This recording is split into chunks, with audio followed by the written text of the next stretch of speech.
Shalom. First, I'd like to give all praises unto Yahweh, Bahasham Yahweh Shai, and double honors unto the apostles and elders of Great Millstone, and honors to you brothers out there in the highways and the byways, teaching this word in all sincerity and in truth. And shalom to you brothers out there that's learning, and to the few sisters as well. And I want to touch on this issue that's popping up right now. Not that issue. That comes later. This issue with these gladiators, these NFL players protesting by during the national anthem. Okay. Now you also got a high school player doing it too, and as you can see, it's mainly the so-called Negroes that are starting it off, which is spiritual.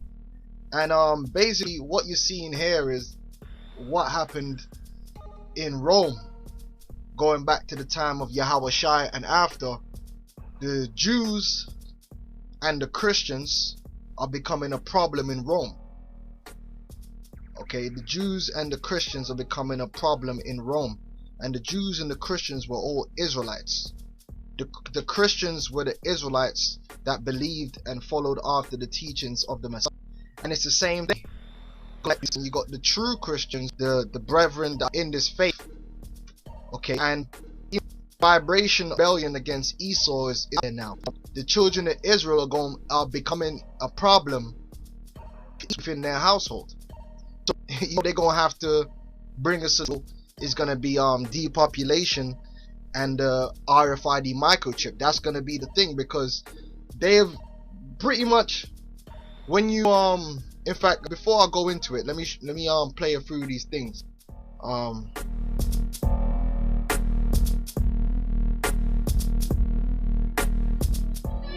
See, this is what they want you Negroes and Hispanic Native American Indians to show your allegiance to. They want you to be patriotic. They want you to buy into America. But all you're doing is nothing different than when a slave buys into his master's house. Okay, that's the position where you have within that within that economy.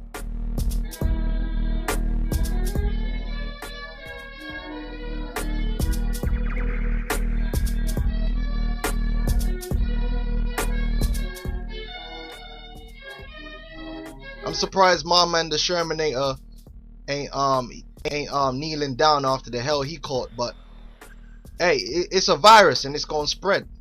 The discontent with the Israelites with Esau is only gonna grow, and Esau knows that. In fact, it's been growing for the last 30 years. It's just that Esau has been using his media and different means to try and keep it under control, and I'm gonna show that.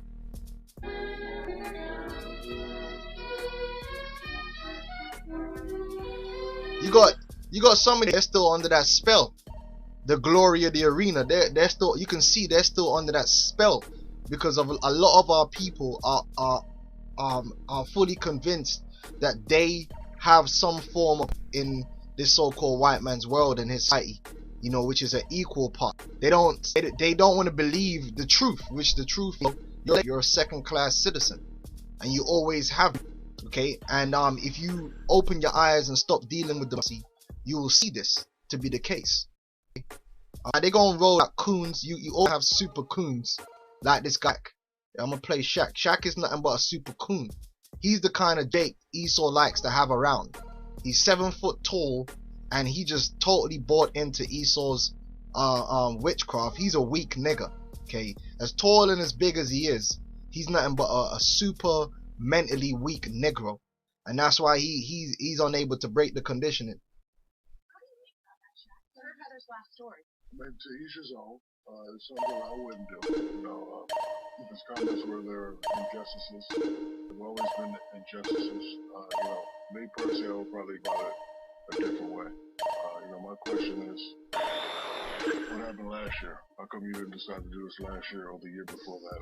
Okay, so Shaq is cooning, man. Okay, to hell with the damn national anthem. Okay, America's not your country. Okay. Alright, let's get this. Another coon, another super coon. 67,000. Let's For them to say you're reporting here, do you have any insight on what you're planning for Sunday? well, Hallie, that's part of the problem here. This goes back to what I wrote last week for SportsOnEarth.com, that the message here by everybody is great. The method is all screwed up because we don't know whether this thing is a tribute or a test. Okay, either way, it's a bad thing. You know, you get relatives together, they can't have done anything. Talk about 53 players NFL roster, all from different backgrounds, that they're all in unity for either a tribute or a protest. That's foolish. And then you've got the fans, 60 in Seattle. Some are going to have political belief. We're talking coaches and support staff. This is a mess situation for you because these goons don't want to know. They are completely at home being a slave underneath the so-called white man, and like this ain't gonna last long. NFL Commissioner Roger P. said, quote, if we can pull it up, I support our players when they want to see a change in society, and we don't live in... But there ain't ever going to be a change in society instituted by the so-called white man who rules and controls this society, and that's always been the case. He says what happens and what doesn't happen, okay? He is the master.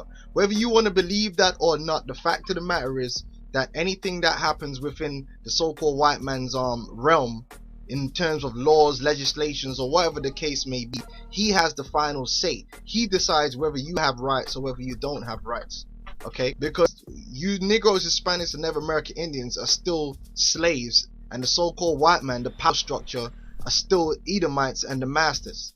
Point blank, period. Okay, so whether you want to see change or not, Esau is never going to change his society to let off and give something to you out of his pocket. That's impossible. Okay, he's never gonna hand his kingdom over to you. And if you believe that, then you're a moron. Okay. Perfect. On the other hand, Goodell continued, we believe very strongly in patriotism in the NFL. I believe very strongly in that. Right, so patriotism pretty much was, which through the civil rights movement, was pretty much how they tried to put Jake back to sleep. Okay, first of all, let's look up what the word patriotism means. The word patriotism, or patriot, you get the word patriot, who loves and strongly supports, fights for his or her. Now, at first glance, you might look at that and think, okay, well, you could be a so-called Negro and it's perfectly acceptable for you to be a patriot because you were born in America. That's what the actual word patriot means, because the reason it's patriot, okay, it's not countryot, no word, but it's patriot, to the etymology of the patriot.